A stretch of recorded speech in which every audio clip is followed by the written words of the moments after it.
Halo semua, selamat pagi. Perkenalkan, saya Nabila, NIM 1912521052, Prodi Hubungan Internasional Angkatan 2019, Universitas Udayana.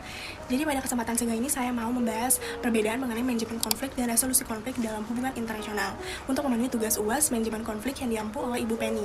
Sebelum masuk ke manajemen konflik dan resolusi konflik, ada baiknya kita mengetahui dulu apa itu konflik.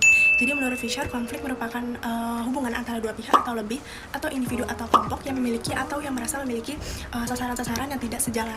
Konflik sendiri dapat berupa perjuangan yang dilakukan oleh berbagai pihak untuk memperoleh hal-hal yang langka seperti nilai, status, kekuasaan, otoritas, dan sebagainya. Yang dimana tujuan dari mereka bertikai itu tidak hanya untuk memperoleh keuntungan, tetapi juga untuk menundukkan saingannya dengan kekerasan ataupun ancaman. Oke, selanjutnya kita akan membahas manajemen konflik terlebih dahulu.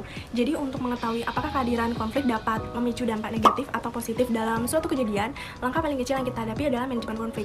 Menurut Butler, dalam bukunya menyebutkan bahwa manajemen konflik merupakan bentuk upaya yang mengacu pada usaha untuk mencegah konflik agar tidak semakin memburuk. Manajemen konflik juga dapat diartikan sebagai bentuk langkah-langkah yang diambil para pelaku atau pihak ketiga dalam rangka mengarahkan perselisihan ke arah penyelesaian yang konstruktif atau destruktif. Maka dari itu, menurut Butler menegaskan bahwa manajemen konflik bertujuan untuk mendeskalasi konflik dengan mendorong perilaku atau tindakan untuk menyelesaikan konflik dari para pihak yang terlibat. Hal ini dikarenakan konflik akan semakin meningkat ketika penanganan tidak dilakukan secara maksimal dan tidak ada tanggapan untuk menyelesaikan konflik tersebut. Oleh karenanya, manajemen konflik menurut Butler berfokus pada bagaimana upaya yang dilakukan pihak ketiga agar dapat meminimalisir berbagai ketegangan yang ada di antara aktor-aktor yang terlibat di dalam konflik tersebut. Manajemen konflik biasanya dilakukan dengan 3 hal, yaitu menggunakan kekerasan dan pemaksaan fisik maupun secara psikologis, tawar-menawar, negosiasi, ataupun meminta bantuan pihak ketiga untuk terlibat. Oke, jadi yang kedua kita akan membahas resolusi konflik. Jadi dalam bukunya Butler berpendapat bahwa resolusi konflik adalah bentuk kemampuan untuk menyelesaikan perbedaan dengan yang lainnya dan merupakan aspek penting dalam mengembangkan rasa keadilan. Dan juga resolusi konflik adalah sebuah tindakan pemecahan masalah bersama. Jadi sederhananya itu resolusi konflik adalah usaha yang menangani sebab-sebab konflik dan berusaha membangun hubungan baru yang bisa tahan lama di antara aktor-aktor yang terlibat konflik. Oke, selanjutnya aku mau nanya nih, jadi kalian pada belum tahu kan perbedaan manajemen konflik itu dan resolusi konflik itu apa? Oke, jadi sekarang kita akan bahas. Jadi, lalu apa sih yang membedakan antara manajemen konflik dan resolusi konflik? Jadi sederhananya itu dari kata manajemen dan resolusi konflik dapat dilihat bahwa mereka tuh berbeda. Jadi manajemen berfungsi memetakan, sedangkan resolusi menyelesaikan. Dalam segi penggunaannya, manajemen konflik bisa efektif dipakai ketika dalam organisasi ataupun dalam skala besar. Jadi sedangkan penggunaan resolusi konflik berada pada konflik yang melibatkan individu dengan individu lainnya dengan skala yang kecil. Begitu.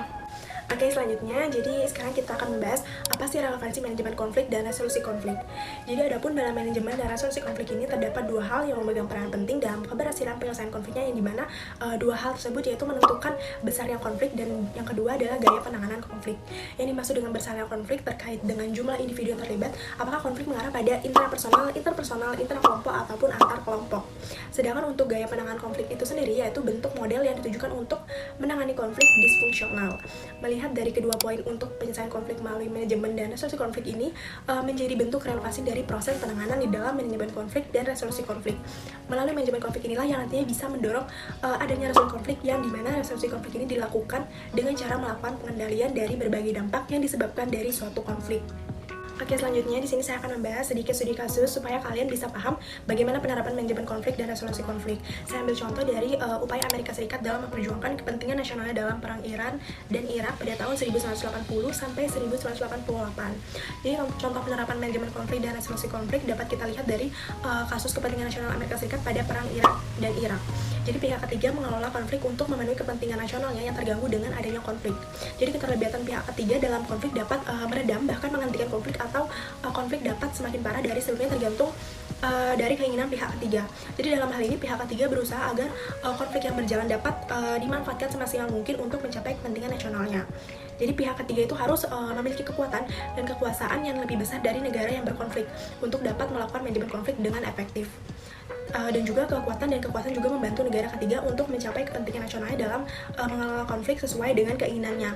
Dan juga pihak ketiga harus melakukan manajemen konflik kepada kedua pihak agar konflik dapat dikelola dengan efektif, karena jika satu pihak yang dikelola maka hasilnya tidak akan sesuai dengan keinginan pihak ketiga. Oke, itu dia presentasi dari saya lewat video ini. Semoga dengan adanya video ini kalian semua lebih mudah memahami dan mengerti untuk kalian yang menonton ini. Jadi sekian dari saya, terima kasih.